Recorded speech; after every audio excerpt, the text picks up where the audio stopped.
Living Local Carolina is sponsored by Carolina Trust Federal Credit Union. There's something so real about living local, about the people and the places where we live. Just look at all the reasons why we call this home. And I'm loving living local. I'm living local 'cause it's where I love to be. Hey there, you're watching Living Local Carolina Financial Friday Community Panel, and I'm August, Carolina Trust Brand Ambassador. Today we are joined by some very special guests. We have Jess Wnuk, who is the Executive Director at the Strand Humane Society, and we have Lindsey Rankin, who is the President of the Board of Directors for the Humane Society. So thank you guys so much for joining us. And as you can see, we have some other special guests with us today. This is my miniature Dachshund, Chili, and we also have my Doberman, Theo. Come here, Theo, say hello. So, with May being, the kickoff of this summer, pet owners like myself and like you all, we want to involve our animals in the different things we're doing in the summer. So, I'm assuming you both have pets. I know you were talking about your foster fail prior to the segment starting. So. Yes, that was Bear. Bear is my 95-pound foster fail. I also have a dog named Nova who actually got me involved in the shelter to begin with.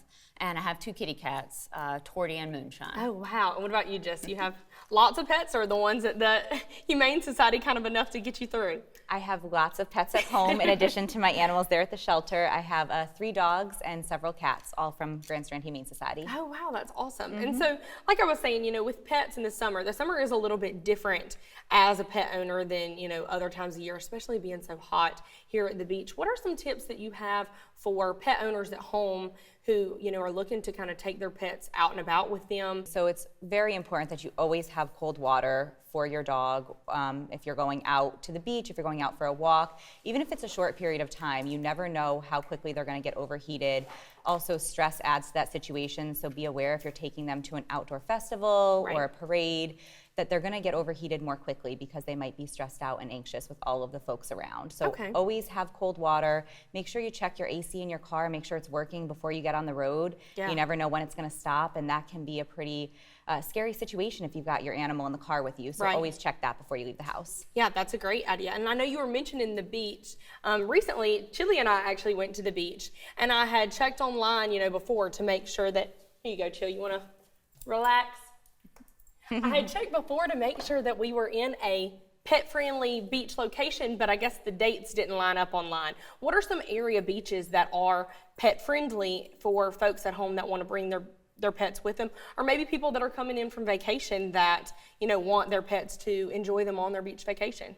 Sure, so there is always a leash law on any beaches here in the Myrtle Beach area, so always make sure you have your dog on leash when you're on the beach. And then during the tourist season, after Memorial Day, you can only have your pets on the beach after 5 p.m. So after 5 p.m. is almost nicer sometimes because, you don't have to worry about them getting as hot as they would in the middle of the day. Absolutely, and you have less people on the beach. It's a lot more calm for your dog. So it's actually a good thing in the summertime to wait until later in the evening to bring your dog on the beach. And I know we hear all the time about asphalt on your pet's feet getting hot in the summer. What are, I guess kind of the precautions with that, and then the different things that you can do to make sure that they're being safe? And the rule of thumb is if it's too hot for you, it's too hot for them. Okay. So when you go outside to walk your dog, put your foot on the pavement, see if it's too hot for you to hold it there for 5 seconds. If it is, it's too hot for your dog to be walking on the pavement. Gotcha. And I know I've seen like the little booties and things.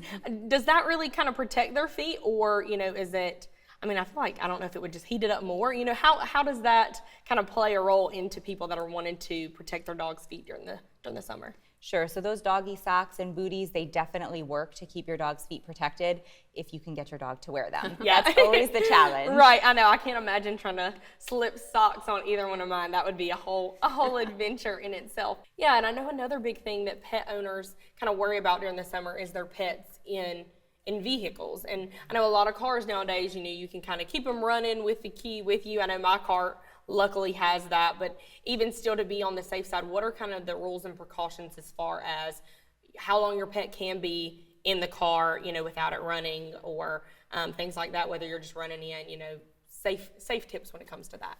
Sure. So we always tell people never bring your dog with you if you think you're going to have to go inside for any errands, Yeah. even if it's just a minute. You never know when a minute is going to turn into 5 minutes.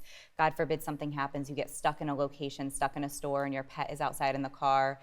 You know, those features in cars where it keeps them running is always great, but you never know when those things can fail. Right. And unfortunately, all it takes is 2 to 5 minutes of a dog being locked in a hot car for it to become an emergency situation. So it's always best to leave your pet at home when you're running those errands where you're going to have to go inside. Yeah, wonderful. Well, thank you so much for that. And we will be right back.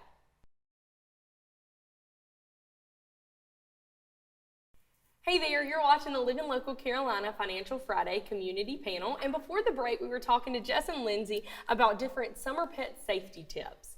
Jess is the executive director at the Grand Strand Humane Society, and Lindsey is the president of the board of directors. So with those, how did you initially get involved with the Humane Society? So I am lucky to have been involved for more than 10 years now, and actually I started with the Humane Society back when I was attending Coastal Carolina. I did my internship at Grand Strand. Oh, wow, okay. And then when I moved back to the area a couple years later, I was just looking to get back involved in the community and do some part-time work, and I fell in love with working there. I started working in the kennels with our dogs and cats, and have done basically every position at the shelter. So I'm so glad to have been with the shelter this long, and I've loved watching it grow and looking forward to the ways we're going to grow in the future. Yeah, and so with that job, I'm sure there's a ton of responsibility that comes with that, but what is your favorite part of your job? Of course, it's working with the animals. So a lot of days, I do have to be in kind of more office setting, but when I can get out there and walk the dogs and work with our cats, that's my favorite, especially seeing medical cases and watching them grow and heal in the shelter is always super rewarding. And then it's also great working with members in the community. It's wonderful when we get to reunite lost pets, when we get to help people who just need assistance with pet food or need help with medical care. We have a vet clinic that helps with those things. And Lindsey, you are the president of the board of directors, so how did you initially get started with the Humane Society? So I started volunteering when I first moved to Myrtle Beach around 11 years ago, actually now. Okay. I started volunteering, just walking dogs and petting cats. Got into it, and I ended up adopting our dog Nova. And I started coming in a little bit here and there, and then I got a little bit more involved with it. And I joined the board in 2018. Okay. And then recently in November 2021, I was elected president. Wow, and it's a really exciting time to be part of the Humane Society, and a really exciting time to be part of the board. We've got some wonderful things going on with our capital campaign to build a new shelter. And I'm just really super proud of what we're doing right now in the community. Being part of the board is spreading the good news that what we're doing here. Yeah. I think a lot of people see what we're doing and are really proud of the work that we're doing in our community. And I love what we're doing. Seeing the animals find homes. I'm so proud of our volunteers and our staff. They just work really, really hard. They've come through some really difficult times in the last couple of years, and to see all that hard work come to fruition with hopefully a new shelter in the next couple of years is really, really exciting. Yeah, that is. And both of you said you kind of started as volunteers. So people that are looking to volunteer, either financially or their time, what are some different ways that they can do that? Yeah, absolutely. Like walking dogs is huge right now. We have so many animals that need to get out of their cages. We have a wonderful play yard right up the street. It's an acre play yard cut into fourths, and the dogs just love going up and being off leash.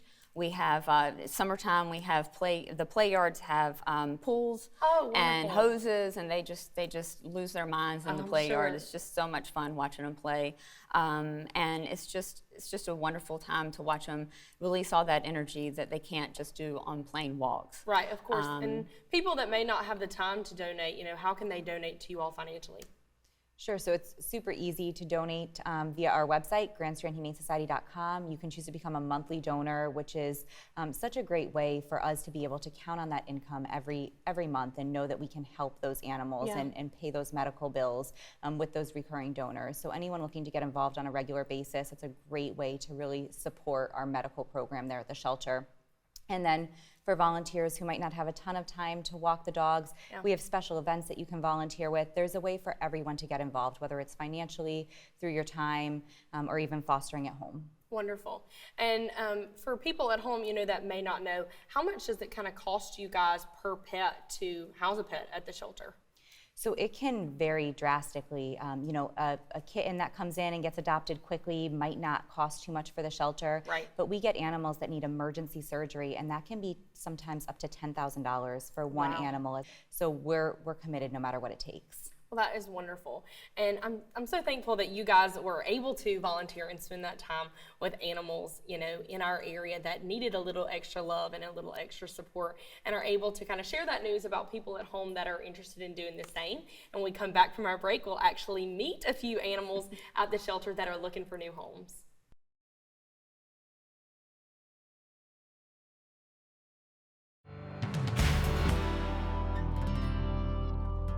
Welcome back to the Living Local Carolina Financial Friday Community Panel. I mentioned earlier on the show that we have a few more special guests that are going to be joining us. So we have got Shamrock and Cinco, who are adoptable pets currently at the shelter. So Shamrock, you ready for your moment in the spotlight? Hey, buddy. Hi, Shamrock. So for folks at home that may be interested in adopting Shamrock or, another pet at the shelter, what are some of the things that people need to, consider before bringing a new pet into their home? Absolutely. So the biggest thing that we always tell people is it's going to take an adjustment period. Yeah. A new animal is not going to come into the home and adjust immediately overnight. So you have to be willing to put in that time, put in that work, and work with your new pet to make that adjustment happen. Right. And then is it a little different? Look how perfect he is, just laying down. How sweet. And is it, even more of an adjustment if you, say, already have pets at home? Absolutely. So we'll work with an adopter and make sure it's a good fit for their current pets at home, make sure everyone's going to get along. We do the best we can to do those introductions ahead of time. But once you're in the home, it's going to be a different story. You have existing animals in the home. Your new pet's going to have to adjust to their routines as well as your family's routine. And then as far as Shamrock specifically, you are cute as can be. What are, some specific things that maybe Shamrock would be looking for in a future family? So Shamrock is great with other animals. He did great with Chili and Yeah, Theo he did. here. And he seems to be good with cats as well and kids. He's about Awesome. 6 years old, but Okay. still has a great energy level. Yeah. And he's a great size for someone who might be living in an apartment or a townhome who's looking for something a little bit smaller, but still wants a dog that can go on nice walks with them. Wonderful. And I know coming off of, COVID, a lot of people were home, and so they felt like adopting a pet was the right thing for them. But now people are transitioning to going back into the workplace. I guess, what are some tips for people that you have that may have been adjusted to being at home with pets all the time, and then now, transitioning to leaving their pet alone for a while? Yeah, so we recommend doing it gradually. Don't go straight from being at home with your pet for all day and then being gone for 10 hours at a time. Gotcha. Try to do it slowly. Leave for an hour at a time, then 3 hours, then 5 hours, and build yourself up. We recommend using a crate if your pet might be nervous without you being home. You can crate train them. It's Wonderful. always a great tool to have because, he's talking now. Yeah. He agrees on the crate training. he heard crate and was excited. And then we also have Cinco, and Cinco is tiny, y'all. So how old is Cinco? Cinco is only 6 weeks old, and actually Lindsey has bottle fed Cinco for the last 3 weeks. He is named Cinco because he came in on Cinco de Mayo. Oh, how sweet. And so Lindsey is one of our foster parents as well. And that's a great way for people to get involved, especially during the summertime. If you're looking for a way for your kids to get involved and learn how to raise an animal, they can help with bottle feeding kittens, or if you want something a little older, just watching them grow up and learning that responsibility. It's a great way for kids to get involved. That is an awesome idea to think of, for people that aren't 100% sure that they're ready for a full commitment of a pet long term, being able to foster and help out the shelter and kind of learn those skills for themselves. And what are some of the qualifications for fostering? So we just ask that you have a separate area of your home for your new foster pets, just so that they can acclimate to the home without having to be in this full stress of the other pets in the home. But we supply everything you need, the food, the medical care, all of the supplies. Grand Strand Humane Society will give all of that to the foster parents. Wow. You just give the space and the love. Oh, that's awesome. And for people that may be looking to take that, big step and do adoption, what are your adoption requirements and how can people begin the adoption process? The easiest way to get started is fill out an application on our website. Okay. That will give our adoption counselor just some basic information so that they can contact you, have more of a lengthy conversation to make sure that we're gonna make the right match. And then we'll set up an hour-long appointment time to show you some dogs, or you can come in and look at our cats at our Tanger location. Yeah. And we'll move forward from there. Well, wonderful. Thank you, ladies, so much for joining us today. And thank you, Cinco and Shamrock and Chili and Theo, for being a big part of our Pets Living Local Carolina Financial Friday Community Panel segment. If you're interested in adopting Shamrock or Cinco or any of the other pets at the Grand Strand Humane Society, you can visit their website at www.grandstrandhumanesociety.com.